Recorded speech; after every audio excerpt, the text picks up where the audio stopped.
ચોથો દિવસ તેમજ આ પ્રથમ બાળકોના શિબિરનું સૂત્ર. આજના દિવસમાં આપણે સમજવાનું છે કે આપણે શ્રી કૃષ્ણજીની જે ભક્તિ કરી રહ્યા છે એ ભક્તિનો બહુ જ મોટો મહત્વ આપણા જીવનમાં છે. જે ભક્તિ કરે છે એને બધું જ પ્રાપ્ત થઈ જાય છે. સમાજમાં યશ કીર્તિ હોય કે પ્રતિષ્ઠા હોય, ધન વૈભવ દોલત હોય, એ બધું જ એમને પ્રાપ્ત થાય છે. એટલા માટે જીવનમાં ભક્તિ કરવી એ બહુ જ આવશ્યક છે. હું એક નાની એવી વાર્તા કરી અને આજના પ્રસંગને ધીરેથી આગળ વધારું છું. આ વાર્તા એક ગામની છે જેમાં યુવક જોડી દંપતી અને એની એક નાની એવી 5 વર્ષની દીકરી રહેતા હતા. તો એ દીકરી નિશાળે ગઈ હતી અને પતિ કામે ગયા હતા. પત્ની ઘરકામો કરી રહ્યા હતા અને જેમ જ ઘરમાંથી તે બહાર નીકળી તો ઘરના પ્રાંગણમાં એક મોટું વૃક્ષ હતું. જે વૃક્ષના આજુબાજુ પર સરસ મજાનો ચબૂતરો બનેલો હતો. તો જ્યારે એ બેન ઘરનું કામ હતું કરી અને નીકળ્યા તો વૃક્ષના ચબૂતરા ઉપર એણે જોયું કે 3 મહાન વ્યક્તિઓ બેઠા હતા. આટલી લાંબી દાઢી છે અને મોઢા ઉપર એટલું સુંદર તેજ છે. આ ત્રણેય જે મહાપુરુષો ત્યાં બેઠેલા હતા એ બધા જ બેનને આશીર્વાદ આપે છે. જ્યારે બેન ત્યાં ગયા અને જોયું કે આ ત્રણેય જણા કેમ બેઠા છે આવી રીતના, તો એમણે જઈને કહ્યું કે તમને કોઈ વસ્તુની આવશ્યકતા છે તો તમે મારા ઘરે પધારો, આ મારું ઘર છે. તો તેઓ કહે છે કે તમારા ઘરમાં કોણ કોણ છે? તો બેને કહ્યું અત્યારે તો કોઈ નથી, પતિ કામે ગયા છે, દીકરી નિશાળે ગઈ છે. તો કહે છે કે જ્યારે તેઓ પાછા આવેલા ત્યારે અમે તમારા ઘરે આવીશું. સાંજ પડી અને સાંજના સમયમાં પતિદેવ ઘરે આવ્યા, દીકરી પણ નિશાળેથી આવી ગઈ. બેન પાછા ગયા અને એ ત્રણેય મહાપુરુષોને સવિનય આગ્રહ કરે છે કે તમે આવો ને મારા ઘરે, તમને કોઈ વસ્તુ ભોજન પાણીની આવશ્યકતા હોય તો હું તમને ભોજન આપું. તો એ જે 3 મહાન પુરુષો હતા એ બધા એક પછી એક ઉઠીને પોતપોતાનો પરિચય દેવા લાગે છે. એક જે હતા એમણે લીલા કલરના વસ્ત્ર પહેરેલા હતા, ગ્રીન કલરના. તો એ લીલા કલરના વસ્ત્રવાળા ઉઠીને કહે છે કે મારું નામ સંપન્નતા છે, વૈભવ છે. ત્યાર પછી જે બીજા પુરુષ હતા જેમણે રીંગણી કલરના કપડાં પહેરેલા હતા અને તેઓ ઉઠી અને પોતાનો પરિચય આપે છે કે મારું નામ સક્સેસ પ્રગતિ છે. અને જે ત્રીજા હતા એ સફેદ રંગના કપડાં પહેરેલા હતા અને તે મહાપુરુષ કહે છે કે મારું નામ પ્રેમ અને ભક્તિ છે. તો એ લોકો શું કહે છે કે બેન તમે કયો, અમારા 3 માંથી કોઈ એક જ તમારા ઘરે આવશે. 3 અમે નહીં આવે, કોઈ એક જ આવશે. પેલા જે લીલા વાગા પહેરેલા હતા, વસ્ત્ર પહેરેલા હતા, એનું નામ શું હતું? બીજાએ રીંગણી કલરના પહેરેલા, ત્રીજાએ સફેદ કલરના પહેરેલા હતા. તો જે પહેલા વાળા હતા એનું શું નામ હતું? સંપન્નતા અને વૈભવ.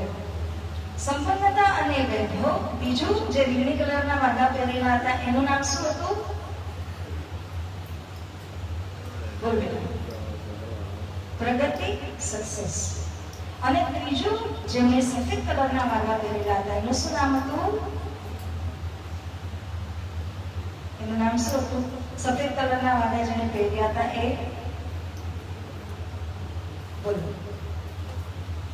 પ્રેમ અને ભક્તિ. ઓકે, હવે ક્લિયર છે? હવે એકવાર કહેશો ફરીવાર, બધાને સમજાઈ ગયું? જે લીલા કલરના વાદા પહેર્યા હતા એનું શું નામ હતું?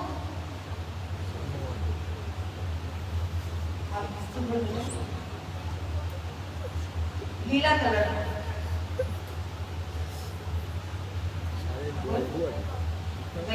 સંપન્નતા તેમજ પર્પલ કલરના વાઘા પહેર્યા હતા. એનું નામ શું હતું? બીજા બધા સમજી રહ્યા છે કે ખાલી બેઠા જ રહ્યા? રીંગણી કલરના વાઘા પહેર્યા હતા ને એનું નામ શું હતું? બોલો. નહીં, રીંગણી વાળા કોણ હતા? બોલો. પ્રગતિ, સક્સેસ. અને જે ત્રીજા સફેદ રંગના વાઘા પહેરેલા હતા એ કોણ હતા? બોલો.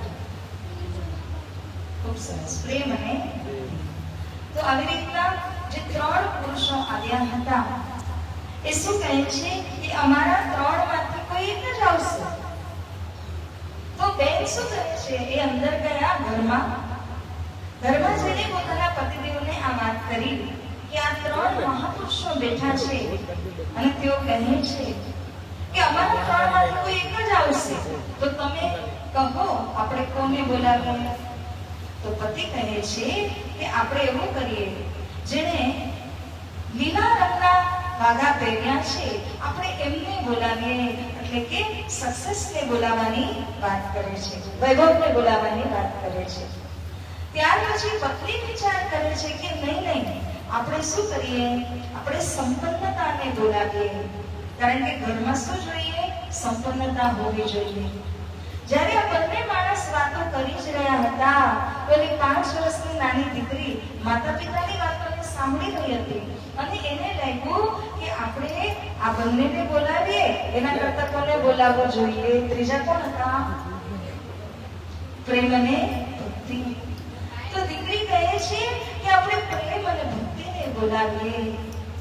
તો મમ્મી અને પપ્પા બંને બહુ રાજી થયા કે અમારી દીકરી કેટલી હોશિયાર થઈ ગઈ છે કે પ્રેમ અને ભક્તિને બોલાવવા માટે કહી રહી છે. એ બેન બહાર ગયા અને જે ત્રણ હતા પુરુષો એમનામાંથી જે સફેદ રંગના વસ્ત્ર પહેરેલા હતા એમને કહ્યું કે અમારા ત્રણેયનો નિર્ણય છે કે આપ અમારા ઘરે પધારો. હવે ઉઠ્યા અને જેમાં જે ઉઠી અને અંદર પ્રવેશ થવા લાગ્યા ત્યારે જે બીજા બંને પુરુષો હતા ને લીલા કલરના અને જે પર્પલ કલરના કપડા પહેરેલા હતા, રીંગણી કલરના, એ બંને પણ પ્રેમ અને ભક્તિની સાથે સાથે જવા લાગ્યા. તો આ બેન કહે છે હમણાં તો તમે કહેલું કે અમારા ત્રણમાંથી કોઈ એક જ આવવાનું છે તમારા ઘરે, તો હવે તમે ત્રણે કેવી રીતે આવી રહ્યા છો? ત્યારે તેઓ જવાબ આપે છે કે તમે કોને બોલાવ્યું? પ્રેમ અને ભક્તિને. જ્યારે તમે પ્રેમ અને ભક્તિને બોલાવો તો સંપન્નતા હોય, વૈભવ સુખ હોય, સક્સેસ હોય, એ બધું તો એની મેળે જ અંદર આવી જાય. કૃષ્ણ કનૈયા લાલ કી. અગર તમે કેવલ સંપન્નતાને બોલાવી હોત, કેવલ સક્સેસને બોલાવ્યું હોત તો એક જ આવત, એની સાથે ભક્તિ ન આવે. પણ હા, તમે ભક્તિને બોલાવી, પ્રેમને બોલાવ્યું, એ પ્રેમના કારણે સંપન્નતા પણ આવી જાય છે, પ્રેમના કારણે વૈભવ, સક્સેસ જે કહો એ બધું જ આવી જાય છે. એટલા માટે આપણે પણ શું કરવું જોઈએ જીવનમાં? ઓલી દીકરીએ શું ચૂઝ કરેલું? પ્રેમ અને તો જે પ્રેમ અને ભક્તિ કરે છે એને એની સાથે વૈભવ પણ મળે છે, સંપન્નતા મળે છે, સક્સેસ થઈ જવાય છે. તો એટલા માટે જરૂરી છે કે આ વાર્તા ઉપરથી આપણે શું સમજીએ છીએ કે જે પ્રેમને આવકારે છે, ભક્તિને જીવનમાં આવકારે છે, એને બધું જ સાથે સાથે મળતું જાય છે. પણ અગર જો તમે કેવલ સંપન્નતા, કેવલ સક્સેસની પાછળ દોડો છો તો પછી તમને ભક્તિ પ્રેમ એ મળવાનું નથી. પણ ભક્તિ પ્રેમના સાથે આ બધું જ આવી જાય છે. એટલા માટે આ શિબિરનું આયોજન શા માટે કરી રહ્યા છે કે આપણને ખબર પડે ભક્તિ કેમ કરવી જોઈએ, કોની ભક્તિ કરવી જોઈએ, ભક્તિ કરવાથી શું લાભ મળે છે. આપણા બધાના ઘરે બધું જ હશે, પરમાત્માની કૃપા દ્વારા ખાવા પીવાનું લક્ઝરી આ તે ગરબા સરસ મજાનું આપણી પાસે બધી સુવિધાઓ હશે, પણ એ સુવિધા ક્યાં સુધી રહેશે? જ્યાં સુધી આપણા જીવનમાં આપણે કોઈ પરિશ્રમ કરતા રહેશું, કોઈ મહેનત કરતા રહેશું, ત્યાં સુધી રહેશે. પરંતુ હવે આપણે શું કરવાનું છે? ભક્તિ કરવાની છે. તમે ઘરે બેસીને ભક્તિ કરો તો જીવનમાં યશ, કીર્તિ, સંપન્નતા આ બધું જ તમને પ્રાપ્ત થતું જશે. તો આવો હવે આપણે ગઈકાલે જે કર્યું હતું ને એનો થોડુંક એક રિવિઝન લઈએ અને ત્યાર પછી આજે નવો ટોપિક આગળ વધારીએ. તો ગઈકાલે આપણે વાત કરી રહ્યા હતા કે ત્રીજા દર્શન સદગુરુ મહારાજજીને પ્રાપ્ત થયા હતા. ત્યાર પછી સદગુરુ મહારાજજીએ સુંદર સાતની જાગણીનું કાર્ય શરૂ કરેલું હતું અને એમાં સૌથી પહેલા સુંદર સાત એ કોણ હતા? સૌથી પહેલા કોણ સુંદર સાત બન્યા? ફર્સ્ટ ગામજીભાઈ. અને આ જે મંત્ર દેવચંદ્રજી મહારાજને પ્રાપ્ત થયો, એ મંત્ર પ્રાપ્ત કરતી વખતે એમની ઉંમર કેટલી હતી? શ્રી દેવચંદ્રજી કેટલા વર્ષના હતા ત્યારે મંત્ર પ્રાપ્ત થાય છે?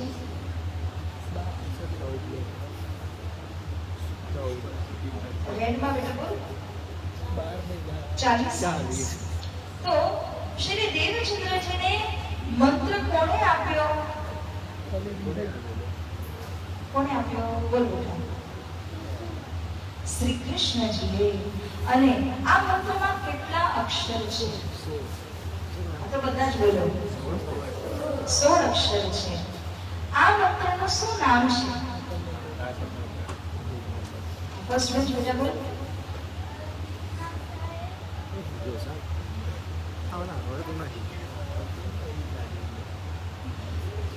બોલ. તારતમ મહામંત્ર. તારતમ મહામંત્ર પણ કહેવાય અને નિજનામ મહામંત્ર પણ કહેવાય. આ મંત્રની અંદર શ્રી રામજી મહારાજનું નામ છે. એ કયું નામ છે?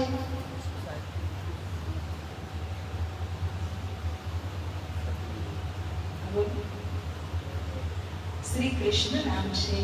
કારણ કે શ્રી કૃષ્ણજી આવી ને આ મંત્ર ધની શ્રી દેવચંદ્રજી મહારાજને આપ્યો હતો, એટલા માટે શ્રી કૃષ્ણ નામ એની અંદરમાં છે. અને આ જ શ્રી રામજી મહારાજનું નિજ નામ છે, એટલે કે પોતાનું નામ છે. જ્યારે આ મંત્ર મળે છે અને શ્રી દેવચંદ્રજી મહારાજજી સૌથી પહેલા ચર્ચા કરવાનો પ્રારંભ કરે છે, ત્યારે કઈ જગ્યામાં ચર્ચા કરવા લાગ્યા હતા? બેટા બોલ. થોડું જોરથી. એમના ઘરે, એટલે કે એને કયું મંદિર કહેવાય? હા બેટા, રાજ મંદિર. એવી રીતે જ્યારે રાજ મંદિરમાં ચર્ચા ચાલુ થઈ તો સૌથી પહેલા તો ગામજીભાઈ આવતા હતા અને ગામજીભાઈના પછી કોણ કોણ ધીમે ધીમે આવવા લાગ્યા હતા? કોણ કોણ આવતા થયા? બીજા બધાને યાદ નથી? ગઈકાલે આપણે વાત કરી હતી.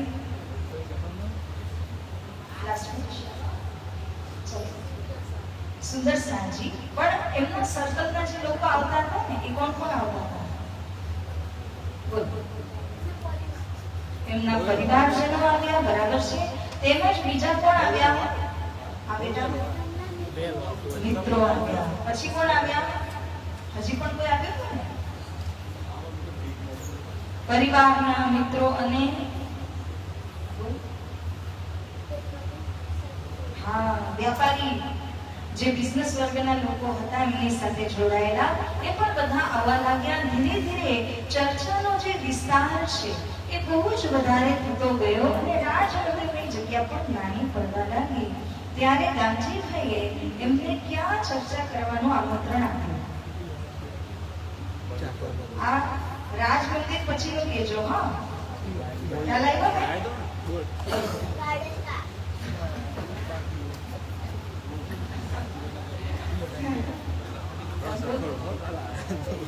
ગાંધીભાઈના ઘરે, બરાબર? એનું ઘરનું નામ શ્યામજી નથી બેટા. ઘરનું નામ શું હતું? ક્યાં છે? ચાકલા મંદિર. તો પહેલું સ્થાન રાજ મંદિર, બીજું સ્થાન ચાકલા મંદિર એટલે ગાંધીભાઈનું ઘર. ત્રીજું સ્થાન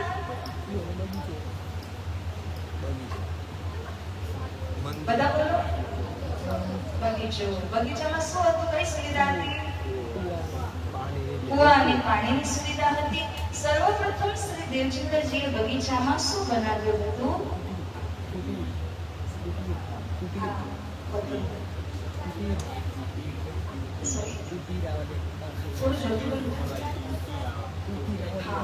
એ તો બરાબર છે, પણ જ્યારે રહેવા લાગ્યા ને ત્યારે શું બનાવ્યું એમણે પહેલા?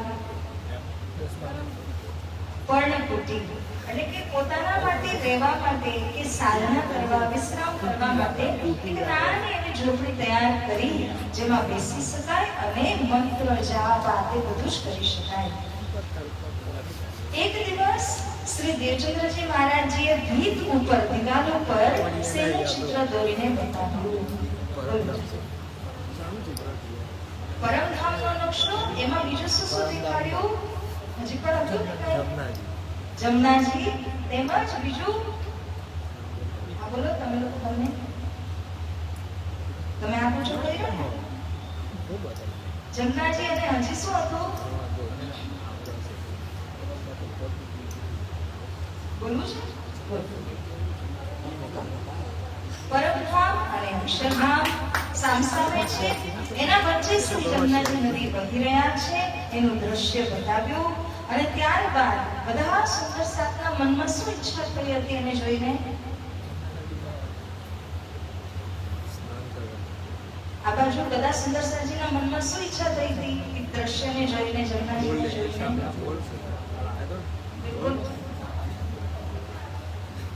એમાં નાહવાનું કે જીવના કરવાનું મન થાય છે. અને સદગુરુ મહારાજજી શું કહે છે કે જો તમે ધ્યાન આપશો આ જમનાજીના ઉપર તો જમનાજી અહીં જ પ્રગટ થઈ જશે. ત્યારે બધા સુંદર સાતની જે ચિત્તવૃત્તિ ધ્યાન હતું એ ધ્યાન એકાગ્ર થઈ જાય છે જમનાજીના ઉપર. અને એ ભીતમાં જે ચિત્ર દોરેલું હતું ત્યાંથી જ શ્રી જમનાજી રહેવા લાગે છે. બધા જ સુંદર સાજી જલ ક્રીડાનો આનંદ લે છે, સ્નાન આદિ કરે છે. હવે ગઈકાલે આપણે એક પ્રસંગ, મિલાપનો પ્રસંગ સાંભળી રહ્યા છે ને. તો મિલાપ કોનો થાય છે? બે જણનો મિલાપ થાય, રાઈટ? કોનો મિલાપ થાય છે? ગઈકાલે આપણે કોનું સાંભળ્યું હતું?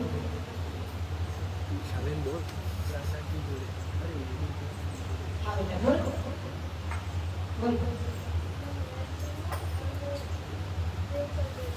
શ્રી મહારાજ અને સદગુરુ ધનિશ્રી દેવચંદ્રજી મહારાજ. તે સમયે શ્રી મહારાજ કેટલા વર્ષના હતા? લાસ્ટ બેચ ખૂબ સરસ. 12 વર્ષ 2 મહિના અને 10 દિવસના હતા. શ્રી મહારાજજીને કેવી રીતે સદગુરુજીના વિશે ખબર પડી હતી? કોણે અમને બતાવ્યું હતું? એમનો ભાઈ કોણ હતા? એમના ભાઈ નામ ગોવર્ધન. તો ગોવર્ધનભાઈ એ હંમેશા સદગુરુજીની ચર્ચા સાંભળવા જતા અને ઘરે આવીને શું કહેતા? ચર્ચાની ચર્ચા. જ્યારે ચર્ચાની ચર્ચા કરતા ત્યારે શ્રી મહારાજ 12 વર્ષના છે, પરંતુ એમના દિલમાં ઉમંગ થવા લાગ્યો કે મારે પણ સદગુરુજીના દર્શન કરવા છે. તો એમણે ગોવર્ધનભાઈને કહ્યું. શું ગોવર્ધનભાઈ પહેલી વારમાં આજ્ઞા લઈને આવી ગયા? ભૂલી જતા હતા. 5 વાર ભૂલ્યા અને ત્યારબાદ જઈ અને જ્યારે સદગુરુ મહારાજજીની આજ્ઞા લે છે ત્યારે આજ્ઞા લઈને વળી પાછા ઘરે આવે છે. શ્રી મહારાજને કહે છે, બીજા દિવસે એમને લઈને જાય છે સદગુરુજીના પાસે. શ્રી મહારાજ જ્યારે સદગુરુજીને પ્રણામ કરે છે તો સૌથી પહેલા સદગુરુ મહારાજજી એમને શું આપ્યું હતું?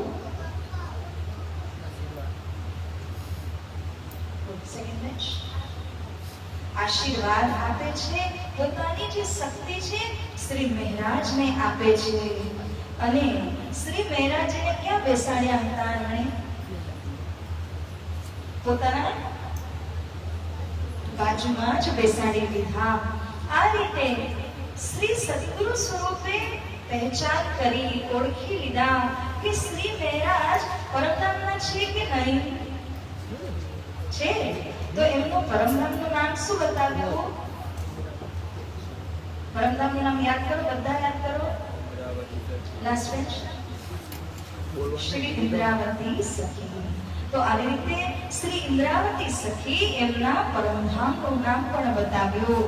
અને ઇન્દ્રાવતી સખી કોણ છે પરમધામમાં? ઇન્દ્રાવતી સખી કોણ છે પરમધામની અંદર? આગળ પડતા છે કે પછી મીડિયમ છે કે સખી છે?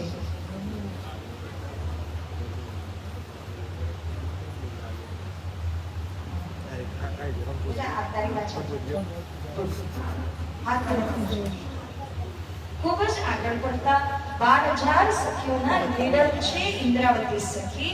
એવા ઇન્દ્રાવતી સખી જ્યારે સદગુરુજીના પાસે આવ્યા તો સદગુરુ મહારાજ ખૂબ ખૂબ ખુશ થઈ જાય છે. કારણ કે બધી સખીઓમાંથી આગળ પડતી સખી એમના પાસે આવી હતી. હવે 12 વર્ષ 2 મહિના 10 દિવસના શ્રી મહેરાજજીને સદગુરુ મહારાજજીએ કયો મંત્ર આપ્યો? કયો મંત્ર આપે છે? એટલે રેડમાં તારતમ મંત્ર. અને જ્યારે તારતમ મંત્ર આપ્યો તેમના અનુયાયી બની ગયા. મહેરાજ ઠાકોરજીના માતા પિતાનું નામ શું હતું? માતા પિતાનું નામ શું હતું? યાદ કરો. બીજા બધા શું કરો છો? પહેલી બેન્ચ વાળા માતા પિતાનું નામ શું હતું?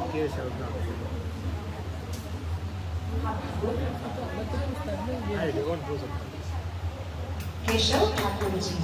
તો આવી રીતે માતાનું નામ ધનબાઈ અને પિતાજીનું નામ હતું કેશવ ઠાકોરજી. એમના કેટલા સુપુત્રો હતા? કેટલા સુપુત્રો હતા? લાસ્ટ બેન્ચ 5 હતા. એમાંથી શ્રી મહેરાજજીનો નંબર કયો હતો? કેવલ આગળ રીતે બતાવો. ઓકે સરસ. એમનાથી મોટા ગોવર્ધનભાઈ. બરાબર. તો આ રીતે આપણે 5 સુપુત્રોને જોયા, આપણે સમજ્યા. હવે આપણે શ્રી મહેરાજના વિષયમાં આગળ સમજવાનું છે. શ્રી મહેરાજ ઠાકોરજી સદગુરુ મહારાજજીના પરમ શિષ્ય હતા. એટલે કે સૌથી આગળ પડતા, સૌથી સમજદાર. અને સદગુરુ મહારાજજી એમને ખૂબ ખૂબ સરસ રીતે સમજાવી અને મહેરાજજીને 25 વર્ષની ઉંમરમાં તો નિપુણ બનાવી દીધા. એટલે કે બધું જ જાણકાર બનાવી દીધા. હવે સમય આવે છે કે સદગુરુ મહારાજ એમને પોતાની જિમ્મેદારી આપે. કારણ કે ગુરુજી શું કરે? પોતાની જિમ્મેદારી પોતાના શિષ્યને આપતા હોય. એવી રીતે શ્રી સદગુરુ મહારાજે વિચાર કર્યો કે મારી ભવિષ્યની જિમ્મેદારી હું શ્રી મહેરાજને આપી દઉં. ત્યારે શ્રી સદગુરુ મહારાજજી મહેરાજજીને ભવિષ્યની વાતો સમજાવે છે અને કહે છે કે પરમધામમાં 12,000 સખીઓ છે. બરાબર? આપણે ગઈકાલે સાંભળ્યું. તો પરમધામની જે 12,000 સખીઓ છે એ સખીઓમાંથી 2 સખી, કેટલી? 2 સખી. એ 2 સખી જે છે એમનું નામ ધ્યાનથી સાંભળજો. હું કહું છું, પૂછીશ પાછું તમને. શાકુંતલ અને સકુમાર. શાકુંતલ અને સકુમાર. બધા બોલો. કઈ 2 સખી? શાકુંતલ અને સકુમાર. આ જે બંને સખીઓ હતી, સદગુરુ મહારાજજીના 2 આંખ હતી. એટલે કે સદગુરુ મહારાજની દિલથી ઈચ્છા હતી કે આ બંનેને, શાકુંતલને સકુમારને જગાડવામાં આવે. કારણ કે તેઓ સંસારની અંદર રાજાના પદે શોભાયમાન હતા. અને યદી કોઈ રાજાને જાગૃત કરે તો શું થાય? રાજાની જે પ્રજા છે, જે લોકો છે, એ તો આપોઆપ જાગી જાય. તો શ્રી સદગુરુ મહારાજજીને કોને જગાડવાની ઈચ્છા હતી? શાકુંતલાને. બધા બોલો. શાકુંતલાને સકુમાર સખીઓને જગાડવાની ઈચ્છા હતી, કારણ કે તેઓ કોણ હતા? રાજા હતા. તો સદગુરુ મહારાજજીએ શ્રી પ્રાણનાજી એટલે કે શ્રી મહેરાજજીને આજ્ઞા કરી કે શાકુંતલ અને સકુમારની તમે જાગણી કરજો. શ્રી મહેરાજજી કહે છે કે હે સદગુરુજી, તમારી આજ્ઞા મારા સિર ઉપર રાખી અને હું પાલન કરીશ. હવે સમય આવે છે કે શ્રી મહેરાજ સદગુરુજીનું જે ભવ્ય તારતમ જ્ઞાન છે, આ તારતમ જ્ઞાનનો પ્રચાર દેશ વિદેશમાં કરે. કારણ કે પરમધામની સખીઓ જે છે ને, એ એક દેશમાં આવી નથી, એ તો અલગ અલગ દેશોમાં આવેલી છે. કોઈ ચાઇનામાં છે, કોઈ અમેરિકામાં છે, કોઈ ભારતમાં છે. અલગ અલગ દેશોમાં એમનો જન્મ થયેલો છે. માટે શ્રી સદગુરુજી કહે છે કે હે મહારાજ, તમે ભવિષ્યમાં જેટલા પણ પરમધામની સખીઓ અલગ અલગ દેશોમાં આવી છે, એ બધાને તમે જગાડજો, પરમધામની વાતો સંભળાવજો. તો શ્રી મહારાજ પોતાના દિલમાં સદગુરુજીની આજ્ઞાને ધારણ કરે છે. અહીંયા સુધી સમજાણું બધાને? આપણે એક પિક્ચર જોશું. આ મહામતી શ્રી પ્રાણનાથજી એટલે કે શ્રી મહારાજ જ્યારે મોટા થયા ત્યારે આપણે બધા જ એમને કયા નામથી ઓળખીએ છીએ? મહામતી શ્રી પ્રાણનાથજી. આપણે બધા જોરથી 3 વાર આ નામ રિપીટ કરશું. બોલો. મહામતી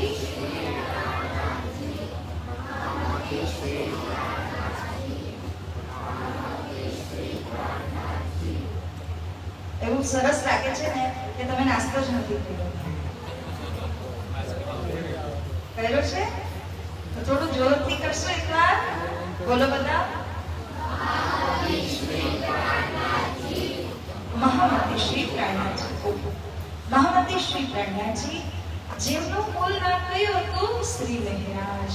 અને શ્રી મહારાજમાંથી જ્યારે તેઓ ધર્મ કાર્ય કરવા લાગ્યા ત્યારે આપણે એમને શ્રી પ્રાણનાથજી નામથી ઓળખીએ છીએ અને આપણે એમની જયકાર શ્રી પ્રાણનાથજીની લગાવીએ છીએ. હવે નેક્સ્ટ સ્લાઇડ બતાવજો.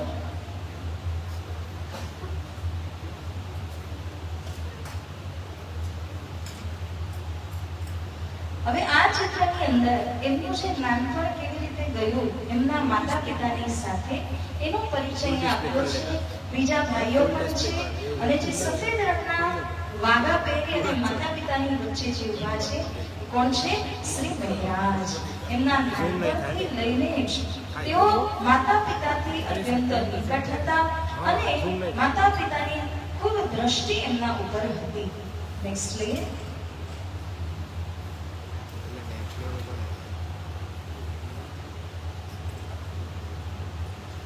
આપણે આમાં જોઈ રહ્યા છે કે શ્રી મહારાજ, તમે જુઓ છો આ બેઠા છે, એમને ઝૂમ કરજો. ગ્રીન કલરમાં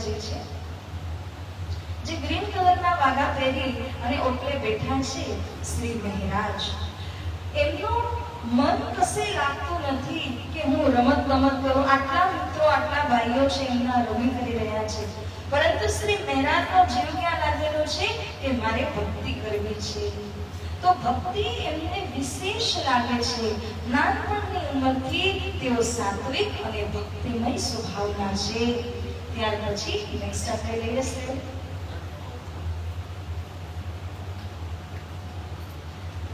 અહીંયા આપણે ગઈકાલનું આ પિક્ચર જોયું હતું કે શ્રી મહારાજ 12 વર્ષના હતા અને તે સમય આવી અને શ્રી સદગુરુજીના પાસેથી તારતમ મહામંત્ર ગ્રહણ કરે છે. એમના અનુયાયી શિષ્ય બને છે અને ઉપર તમે જોઈ રહ્યા છો કે શ્રી રાજ શ્યામાજી પણ એમને આશીર્વાદ આપી રહ્યા છે. દેખાય છે પિક્ચરમાં? તો આવી રીતના શ્રી મહારાજજી એમના અનુયાયી બન્યા.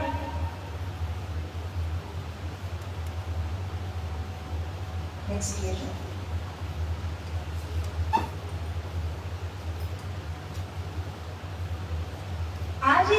તમે જોઈ રહ્યા છો સદગુરુ મહારાજની પર્ણકુટી, જેની આપણે વાત કરી હતી કે સદગુરુજીએ પોતાના માટે એક સાધના આદિ કરવા માટે પર્ણકુટી બનાવી.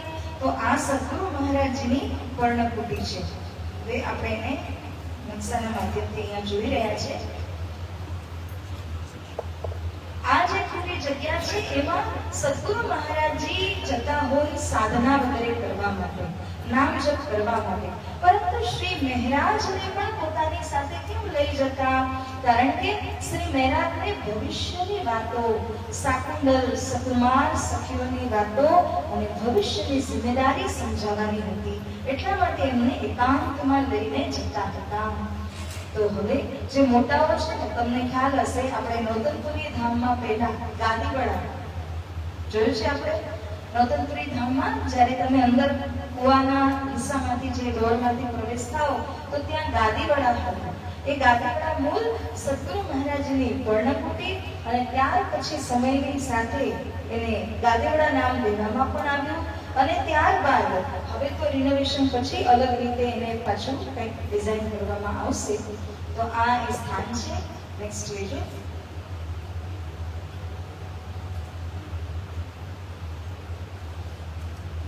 આ ચિત્રમાં આપણે શું જોઈ રહ્યા છીએ? શ્રી મહારાજજી જે સદગુરુજીના પરમ શિષ્ય બનીને આગળ જ બેઠા છે. જે બીજા બધા ગામજીભાઈ વગેરે છે, બીજા એમના જે શિષ્યો છે, એ પણ સદગુરુ મહારાજજીની સાથે બેઠા તો છે, કારણ કે સદગુરુજીના ટ્રસ્ટીઓ છે. પરંતુ શ્રી મહારાજજી એમના પરમ શિષ્ય હતા. અને સદગુરુ મહારાજજીની પૂરી કૃપા દૃષ્ટિ, પૂરી મહેનત આ કોના ઉપર છે? શ્રી મહારાજજીના ઉપર છે. કારણ કે શ્રી મહારાજ ભવિષ્યમાં જાગરણનું કાર્ય કરવાના હતા. તો સદગુરુ મહારાજની વિશેષ કૃપા દૃષ્ટિ શ્રી મહારાજ ઉપર છે. નેક્સ્ટ. અહીંયા તમે જોઈ રહ્યા છો, આ શું દેખાય છે ખબર છે? કોઈ ગેસ? અંદાજ કરો. આજે પડેલું છે શું દેખાય છે? કાગળ. બધાને દેખાય છે ને? બેક ક્લાસ બેન્ચ પર બોલ બેટા, શું દેખાય છે? લેટર્સ દેખાય છે. હવે આ એક પ્રસંગ બન્યો છે, જે પ્રસંગને હું સંક્ષેપમાં કહું. શ્રી સદગુરુ મહારાજના હૃદયમાં એક પ્રશ્ન આવે છે કે મારા પછી જાગરણનું કાર્ય કોના દ્વારા થવાનું છે? ત્યારે સદગુરુજીએ પોતાના જે બધા શિષ્યો હતા એમને કહ્યું કે તમે બધા જ ચિઠ્ઠી લખો અને ચિઠ્ઠીના ઉપર પ્રશ્ન લખો. ત્યારે એમના જેટલા મુખ્ય અનુયાયીઓ હતા એમણે બધાએ એક એક ચિઠ્ઠી લખી કે જાગરણનું કાર્ય કોના હસ્તે થવાનું છે. પરંતુ આ ચિઠ્ઠીનો કોઈને જવાબ ન મળ્યો, કારણ કે ચિઠ્ઠી કોને લખી હતી? કૃષ્ણજીને. કૃષ્ણજી ક્યાં વિરાજમાન હતા? આપણને ખબર છે ને. કૃષ્ણજી ક્યાં બેઠા હતા? એમના હૃદયમાં, સદગુરુજીના દિલમાં. પરંતુ જ્યારે બધાએ પ્રશ્ન પૂછ્યો એક એક લેટર લખીને, ત્યારે કોઈને પણ આ વાતનો જવાબ મળતો નથી. ત્યારે શ્રી સદગુરુજી શ્રી મહારાજજીને પણ કહે છે કે તમે પણ એક ચિઠ્ઠી લખો અને શ્રી કૃષ્ણજીને ચિઠ્ઠી આપો. ત્યારે શ્રી મહારાજજી પણ એક ચિઠ્ઠી લખી અને આ પ્રશ્ન પૂછે છે. અને જ્યારે શ્રી મહારાજજી આ પ્રશ્ન પૂછ્યા ત્યારે ડાયરેક્ટ કૃષ્ણજીએ જવાબ તો ન દીધો, પરંતુ જેટલા બી લોકોએ ચિઠ્ઠી લખી હતી, એવું કહેવાય છે વાણીમાં, યો ઉનતર પાતિયા 69 70 માં એક ઓછું 69 એટલા લોકોએ ચિઠ્ઠી લખી હતી. કોને લખી હતી? શ્રી કૃષ્ણજીને. શું પૂછવા માટે લખી હતી? શું પૂછવા માટે લખી હતી? કે આગળ ભવિષ્યમાં જાગણી કોણ કરવાનું છે. પરંતુ કોઈને જવાબ ન મળ્યો. શ્રી મહારાજજીએ જ્યારે ચિઠ્ઠી લખી ત્યારે કૃષ્ણજીએ એવું ચમત્કાર કર્યું, એવી લીલા કરી કે ત્યારે બધાના લેટર જે હતા ને એ મહેરાજજીના ખીચામાંથી બહાર પડ્યા. તો અહીંયા આપણે જોઈ રહ્યા છીએ કે સદગુરુ મહારાજજીના ચરણોમાં પ્રણામ કરે છે શ્રી મહેરાજ, અને તે સમયે એમના ખીચામાંથી બધાના ચિઠ્ઠી બહાર પડી જાય છે. ત્યારે સદગુરુ મહારાજજી સમજી ગયા કે આ તો શ્રી કૃષ્ણજીએ કરેલો ઈશારો છે, સંકેત આપ્યું છે કે સદગુરુ મહારાજજીના પછી શ્રી મહેરાજના હાથોથી બધાની જાગણી થવાની છે. એટલા માટે કૃષ્ણજીએ આ લીલા કરી, આ ચમત્કાર કર્યું કે બધાના જે પત્રો હતા એ પત્રો મહેરાજજીના ખીચામાંથી બહાર પડી ગયા. ઓકે, આ સમજાયું? સરસ. નેક્સ્ટ સ્લાઇડ લઈએ આપણે. શ્રી સદગુરુજીની આજ્ઞાચાર્ય થઈ તો શ્રી મહેરાજ અરબ દેશ, જેને અત્યારે આપણે શું કહીએ છીએ યુનાઇટેડ આરબ, તો ત્યાં જઈ અને શ્રી મહેરાજજી જલયાન દ્વારા જાય છે, જહાજમાં બેસીને, અને અરબ દેશની અંદર ગામજીભાઈના મોટા ભાઈ રહેતા હતા, એમની સાથે જઈ અને સદગુરુ મહારાજજીની વાતો એમને સમજાવે છે. એટલા માટે અહીંયા આપ જોઈ રહ્યા છો કે શ્રી મહેરાજજી અરબ દેશ માટે પ્રયાણ કરે છે. ત્યારે 5 વર્ષ સુધી અરબ દેશની અંદરમાં શ્રી મહેરાજજી રહ્યા હતા. હવે આ બધી જે ટોપિક્સ છે ને આપણે સંક્ષેપમાં થોડું થોડું કરીને આપણે જાણી રહ્યા છે. નેક્સ્ટ સ્લાઇડ લેજો.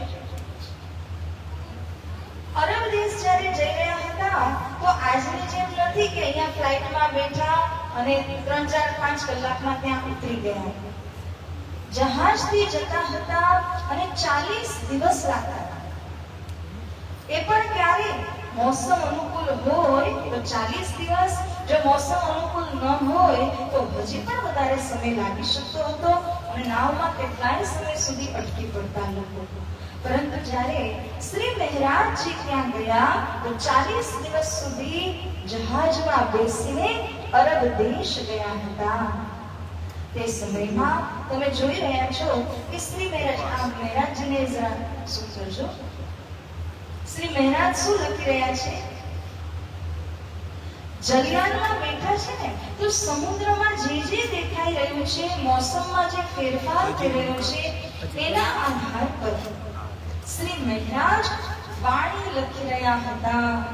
તો આ શ્રી મહેરાજજીનું જે મન છે, જે ચિત્તવૃત્તિ છે, એ એટલી બધી તીક્ષ્ણ હતી કે ગમે ત્યાં પણ બેસે તો યાદ એમને કોની હતી? પરમાત્માની જ યાદ કરતા હતા.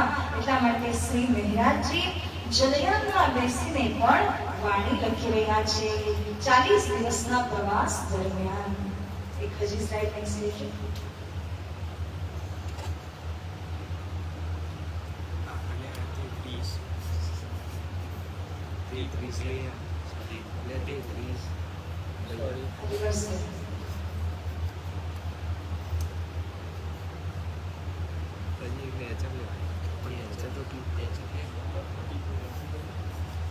હવે આ જે ચિત્રમાં તમે જોઈ રહ્યા છો શ્રી સદગુરુ દેવચંદ્રજી મહારાજ, આ અરબ દેશની અંદર શ્રી મહેરાજ જ્યારે પહોંચ્યા હતા તો અરબ દેશના રાજા સાથે એમની મુલાકાત થઈ. અરબ દેશના જે રાજા છે એ શ્રી મહેરાજને ઓળખતા તો નહીં, પરંતુ એક દિવસ શ્રી મહેરાજ ઉપર કોઈ બહુ મોટી આફત આવી, અને ત્યારે શ્રી મહેરાજજીએ વિચાર કર્યો કે હવે તો મારે રાજાના પાસે જઈ અને આની વાત કરવી છે. એટલા માટે શ્રી મહેરાજજી અરબ દેશના જે રાજા હતા એમની સાથે પણ મુલાકાત કરે છે અને એમને પોતાની વાત રજૂ કરે છે. ત્યારબાદ અરબ દેશના રાજાએ શ્રી મહેરાજના માટે જસ્ટિસ એટલે કે ન્યાય કર્યું અને શ્રી મહેરાજજીને ન્યાય અપાવે છે. આના પછીનો એક લેજો. જ્યારે શ્રી મહેરાજજી અરબ દેશથી પાછા આવે છે તો પાછા આવ્યા ત્યારે સદગુરુજીને આવીને મળ્યા. તે સમયે સદગુરુ મહારાજની તબિયત બગડવા લાગી. સદગુરુજી 74 વર્ષના થઈ ચૂક્યા હતા, 74 years. જેમ જેમ તબિયત ખરાબ થવા લાગી ત્યારે એમણે વિચાર કર્યો કે મારે મારી જિમ્મેદારી શ્રી મહારાજને આપી દેવી છે, જેથી કરીને મારા પછી શ્રી મહારાજજી આગળ ભવિષ્યને સંભાળી લેશે. તો એટલા માટે સદગુરુજીએ શું કર્યું? મહારાજજીને ભવિષ્યની જિમ્મેદારી આપી દીધી, આજ્ઞા દીધી કે મારા પછી તમારે જ જાગણીનું કાર્ય કરવાનું છે. પરમધામની કેટલી સખીઓ છે? અને 12,000 સખીઓ એક દેશમાં આવી છે કે અલગ અલગ દેશમાં છે? અલગ અલગ છે. અને બધાને જગાડવાની જિમ્મેદારી સદગુરુજી કોને આપી? શ્રી મહારાજજીને. વિશેષ 2 સખીઓ કઈ હતી? વિશેષ 2 સખીઓ બધા જ આપી બોલ. શું કીધું? મને અવાજ નહીં આવ્યો.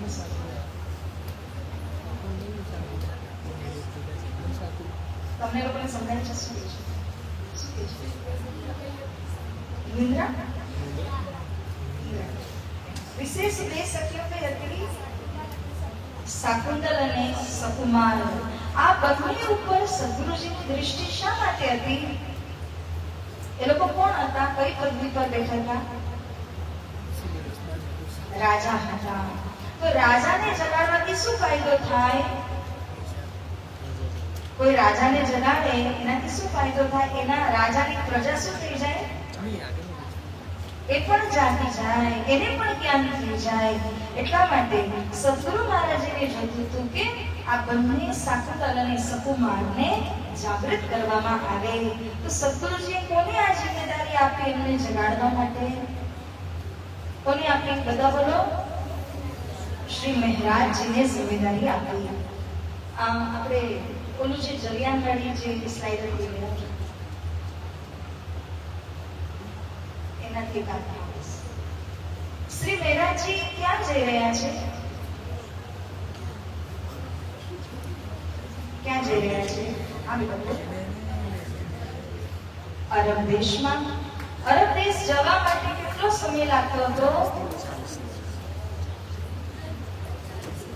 40 દિવસ. એ પણ ક્યારે? કે જો મોસમ ઠીકઠાક હોય, અનુકૂળ હોય તો 40 દિવસ. નહીંતર ગમે એટલો સમય લાગી શકે મોસમ ખરાબ થઈ જવાના કારણે. શ્રી મહારાજ અરબ દેશ કેમ જઈ રહ્યા હતા? બોલો.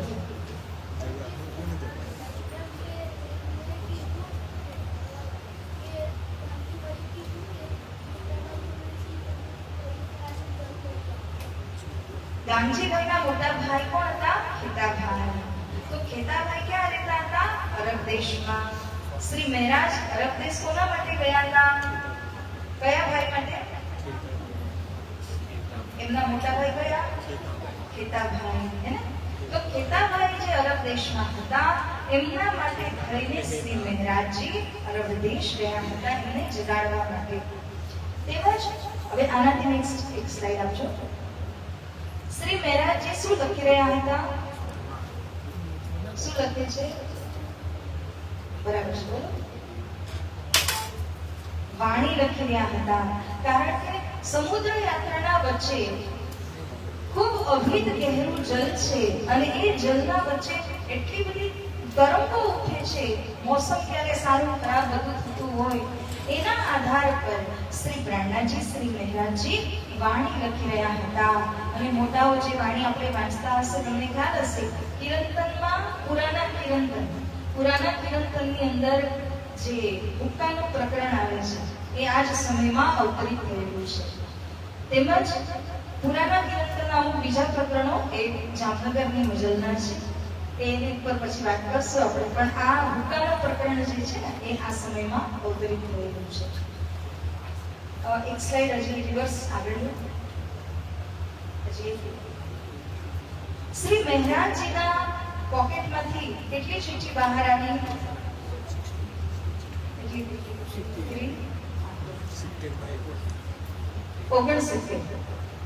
69. અને એક ચિઠ્ઠી 16 સ્વયં શ્રી મહારાજજીએ લખેલી હતી. તો ચિઠ્ઠીની ઉપર શું પૂછી રહ્યા હતા પ્રશ્ન? ચિઠ્ઠી ઉપર શું પ્રશ્ન લખ્યો હતો? ભવિષ્યમાં કોના હસ્તે જાગણી થશે? તો આ પ્રશ્ન કોને પૂછવામાં આવી રહ્યો હતો? કોને પૂછતા હતા પ્રશ્ન?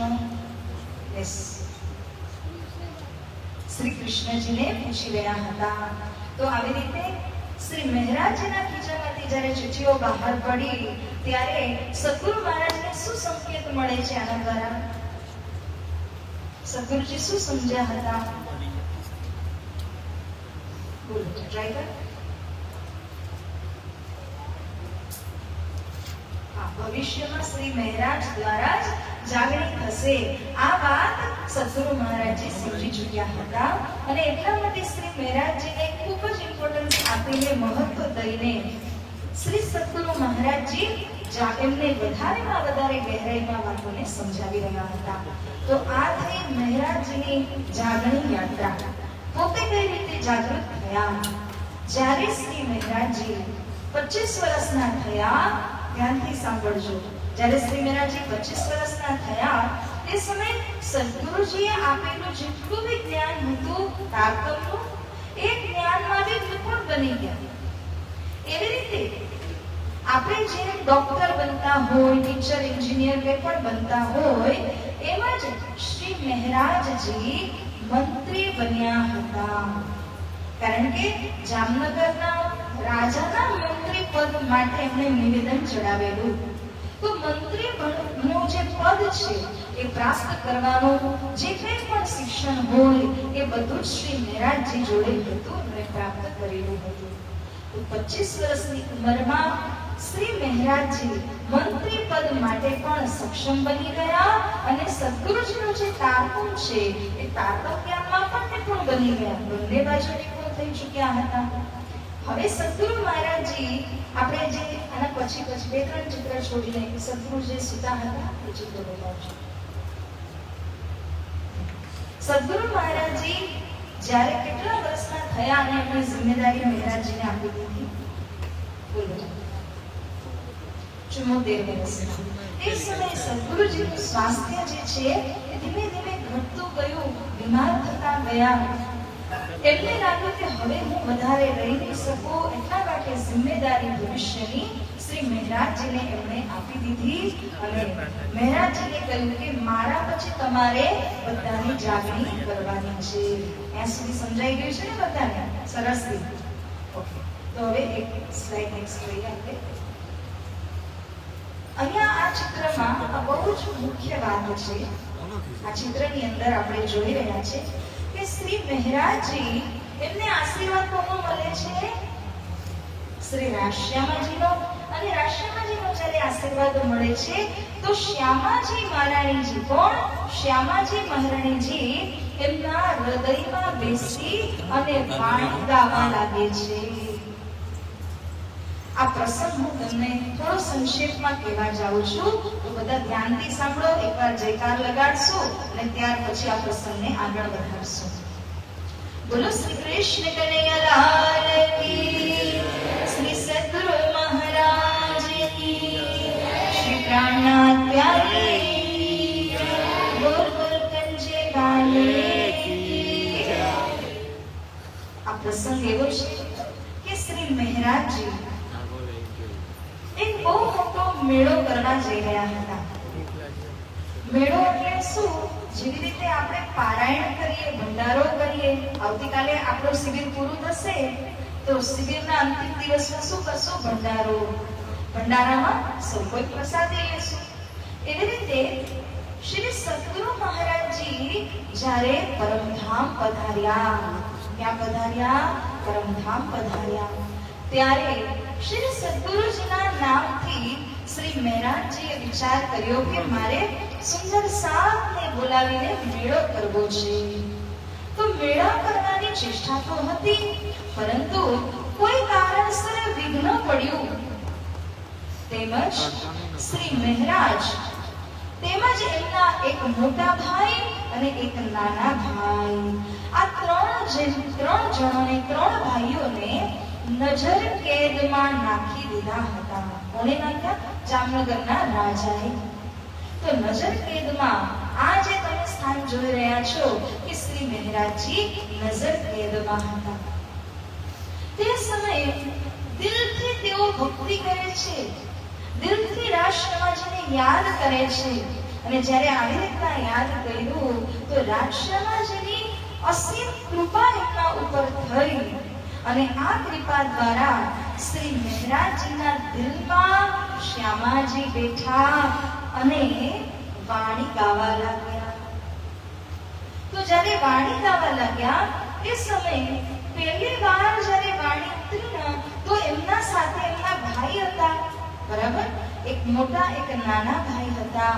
તો એમને ખબર ના પડી કે શ્રી મહેરાજના હૃદયમાંથી વાણી ઉતરી રહી છે, નીકળી રહી છે.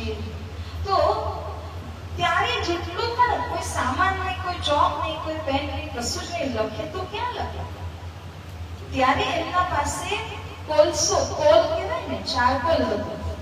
તો એ કોલસાને લઈને દિવાલના ઉપર જ લખવા લાગ્યા. કારણ કે જે વાણી પરમાત્માની કૃપાથી એમના દિલથી આવી રહી હતી એ વાણીને લખવું અત્યંત જરૂરી હતું. એટલા માટે શ્રી મહેરાજજીના નાના ભાઈ, જેમનું નામ હતું ઉદ્ધવ ઠાકોર. બધા બોલો, શું નામ હતું? ઉદ્ધવ ઠાકોર. તો એ નાના ભાઈ શું કરવા લાગ્યા? કોલસો હાથમાં લઈ અને દિવાલના ઉપર વાણી લખવા લાગ્યા.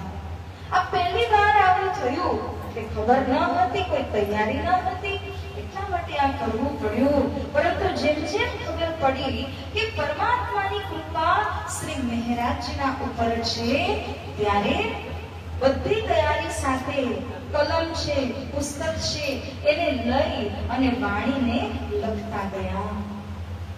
હવે ધ્યાનથી સાંભળો કે આ વાણી શ્રી મહેરાજજીના દિલમાંથી ઉતરી. એ ક્યારે ઉતરી?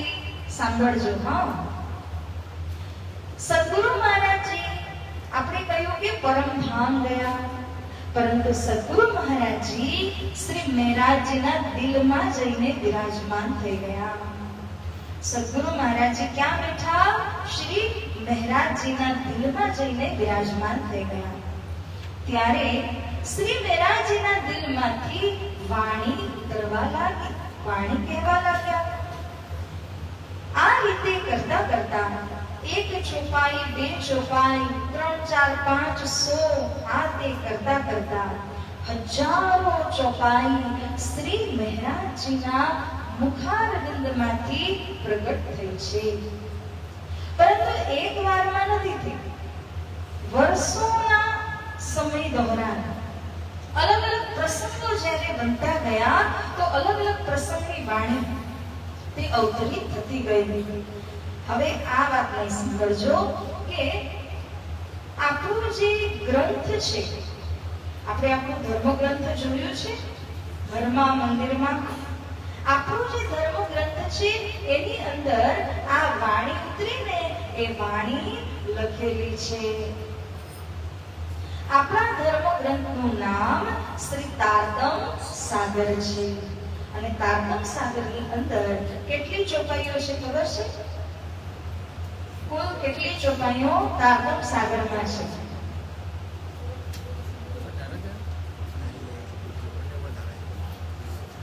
18,000 પછી 700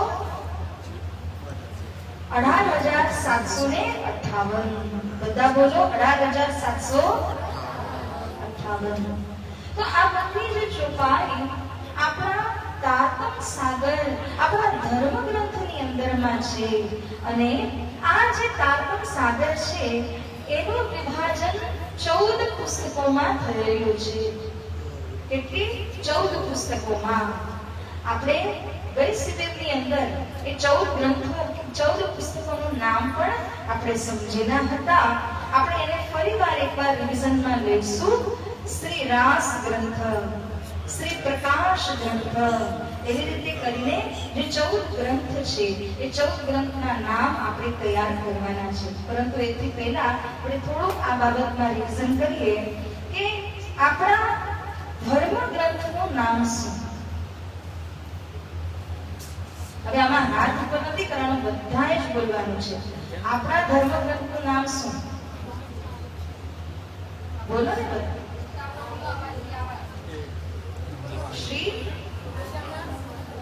શ્રી તારતમ સાગર. શ્રી તારતમ સાગરની અંદર કેટલા ગ્રંથો સમાહિત છે? કેટલા ગ્રંથો છે? 5, 10, કેટલી પુસ્તકો છે એની અંદર? 14 ગ્રંથ છે. તો તારતમ સાગરની અંદર કેટલા ગ્રંથ છે? 14 ગ્રંથ આવેલા છે. અને આ 14 ગ્રંથોમાંથી સૌથી પહેલું ગ્રંથનું નામ કહો. શ્રી રપતિ કયું? રાસ ગ્રંથ. બીજું ગ્રંથ કયું? શ્રી પ્રકાશ ગ્રંથ. તો આવી રીતે 14 ગ્રંથના નામ આપણે લખીશું. પરંતુ આ વાત મુખ્ય રૂપથી તમે યાદ રાખજો કે આપણો જે ધર્મગ્રંથ છે એનું નામ બોલો, બધા જ બોલો. શ્રી તારતમ સાગર. એની અંદર કેટલા પુસ્તકો છે? 14 પુસ્તકો કે 14 ગ્રંથો છે. અને સૌથી પહેલું કયું? શ્રી રાસ ગ્રંથ છે. તો તારતમ સાગરની અંદર કુલ ચોપાઈઓ કેટલી? કુલ ચોપાઈઓ બધા જ બોલો ને. ખૂબ સરસ. 18,758 ચોપાઈથી આ યુક્ત છે. ગઈકાલે મેં એક વાત કરી હતી, એ પ્રશ્ન પૂછવાનો આજે રહી ગયો છે કે આપણા ધર્મમાં કેટલા તીર્થ સ્થાન છે? મુખ્ય રૂપથી કેટલા તીર્થ સ્થાન છે? આંગળીથી બતાવો. 3. સૌથી પહેલું એ ક્યાં છે? એનું નામ બોલો. શ્રી 5 મંગલપુરી ધામ, જામનગર. બીજું? બીજું કયું? શ્રી 5 મહામંગલપુરી ધામ, સુરત. ત્રીજું? શ્રી 5 પદ્માવતીપુરી ધામ, પન્નાજી. તો આવી રીતના આપણા આ 3 મુખ્ય તીર્થસ્થાનો આવેલા છે. હવે આપણે ફટાફટ એક 5 મિનિટ લઈને આજના થોડાક પ્રશ્નો લખવા છે. આવો.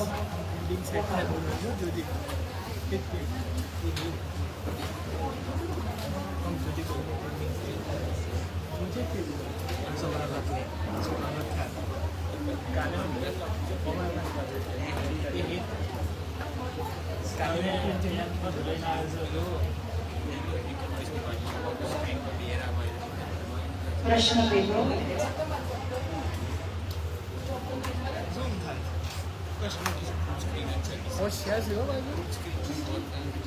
આપણા ધર્મગ્રંથનું નામ શું? આપણા ધર્મગ્રંથનું નામ શું?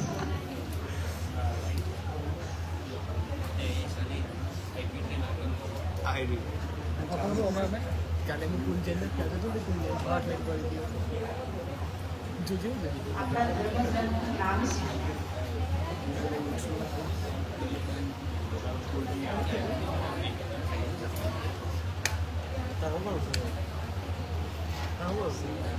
બધા તુક્કા મિલી ગયો. બધા પ્રશ્નોના તુક્કા મિલી શું લખવાનો છે જવાબ? આપણા ધર્મગ્રંથનું નામ શું છે? જવાબ શું લખશો?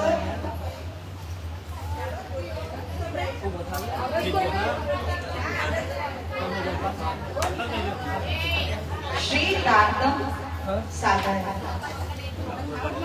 લખ છો કે નહીં?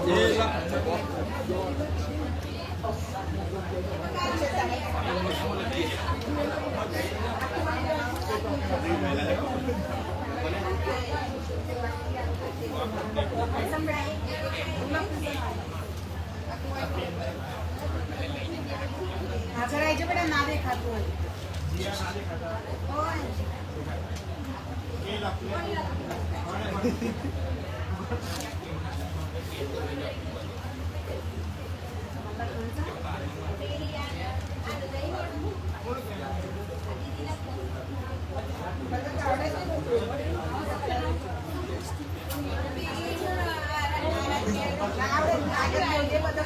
તારતમ સાગરમાં કેટલી ચોપાઈઓ છે અને કેટલા ગ્રંથો છે.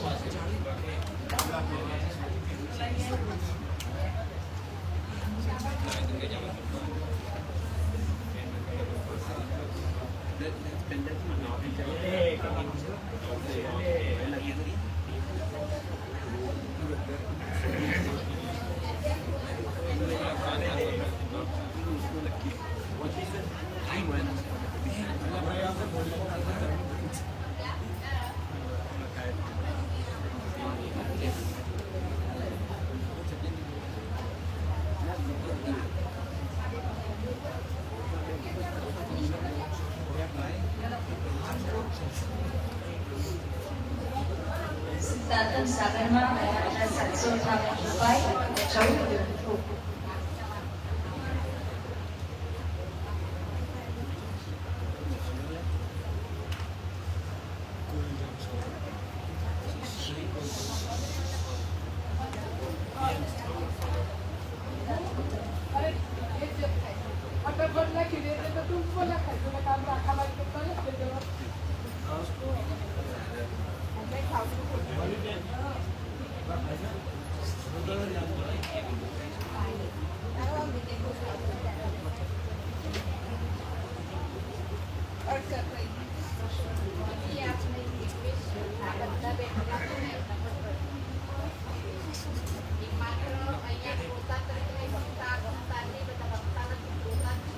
આ તો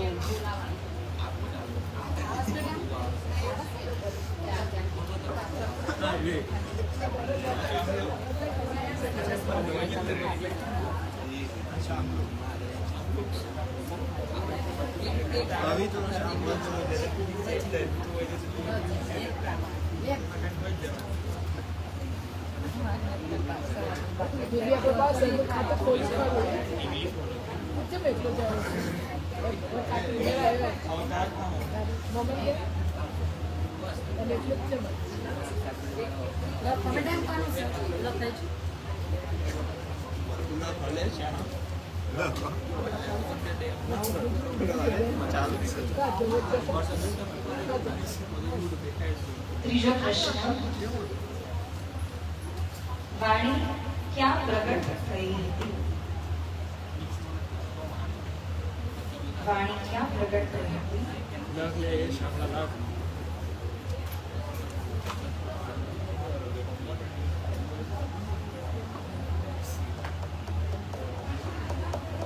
વાણી હંસામાં પ્રગટ થઈ હતી.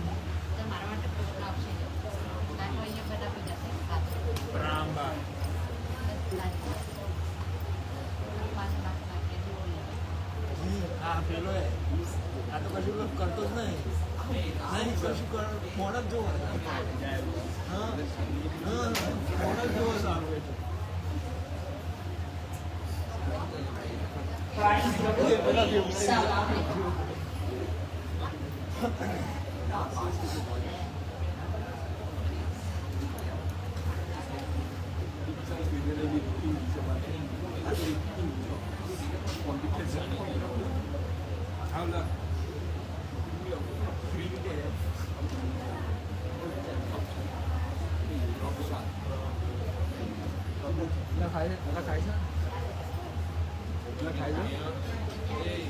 મોબાઈલ જોવો છે.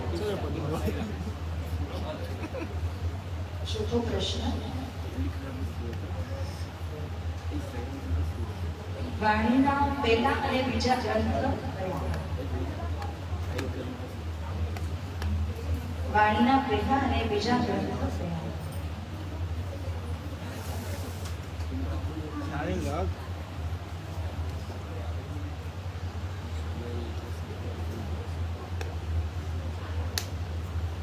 શ્રીરાસ અને શ્રી પ્રકાશ.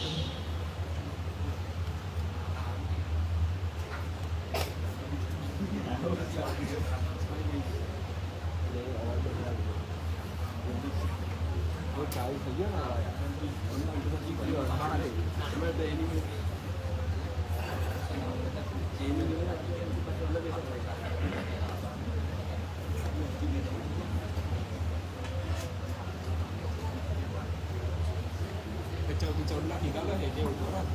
પાંચમો પ્રશ્ન. શ્રી સદગુરુજીએ શ્રી મહેરાજજીને કોને જગાડવાની આજ્ઞા આપી.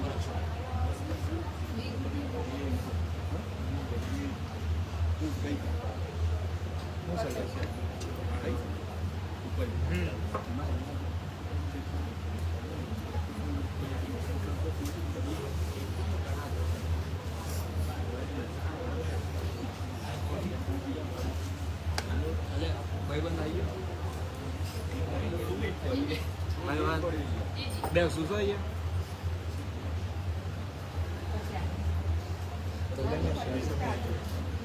mấy bên hơi Shri chảy ra સદગુરુજીએ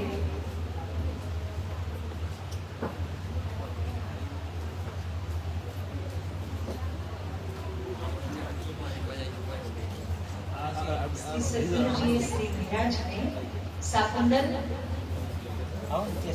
સકુમાર સખીઓને જગાડવાની ખુશી સાકુંડલ અને સકુમાર સખીઓને જગાડવાની આજ્ઞા આપી હતી.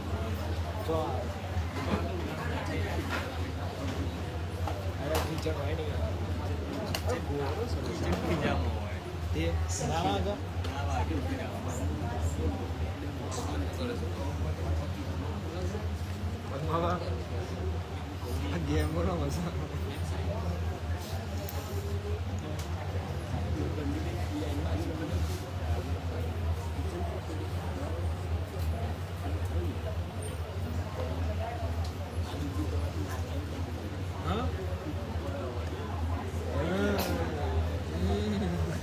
ai rồi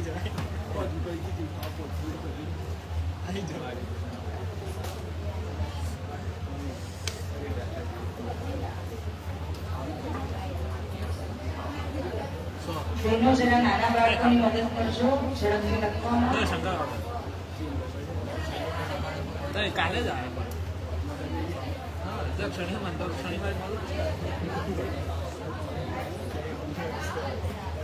વાજા હું રાખ્યો મતલબ થઈ ગયું પેલો ફી રિઝલ્ટ સિવાય કરશે બેટા તો થઈ ગયું